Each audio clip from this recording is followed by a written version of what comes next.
สวัสดีท่านผู้ชมทุกคนวันนี้มากินเป็ดเด้อพี่น้องเด้อเนี่ยแซ่บๆกันพี่น้องเดี๋ยวมาเบิ่งมาชมกันเด้อพี่น้องเด้อนี่ตาเป็ดมันนี่พี่น้องนี่โอ้สูตรมันเหลืองเลือดพอดีว่าเหลืองเนาะอันนี้เลือดนะฮะใช่ต้องการอะไรตามใช้กันแล้วว่าใช้นี่ใช้นี่อันนี้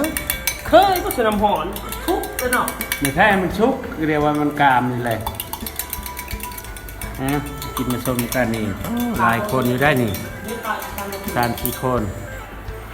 สุกเลยเดี๋ยวนี้เฮ้ยเอาอันนั้นมาอาจารย์มาใส่นี่มันนี่จานเอาโหยก็ได้พูดกันอันนี้ต้มมันนี่พี่น้องนี่ต้มเต็มกันเดียวมาส้มมากินน้ำกันไปหน่อยเด้อพี่น้องย่างเป็ดเลยพี่น้องย่างเป็ดแซ่บกันอันนี้ย่างอันนั้นว่าไปภาษาไทยเท้ามันภาษาลาวก็ตีนนี่แล้วนี่ตีนเป็ดมันตีนคนเบิ่งแล้วชมแล้วอย่าลืมกดไลค์กดแชร์ให้เราพี่น้องเด้อฮะหิวข้าวเลยได้เอาจัดไปมากินมาส้มน้ำกันพี่น้องมา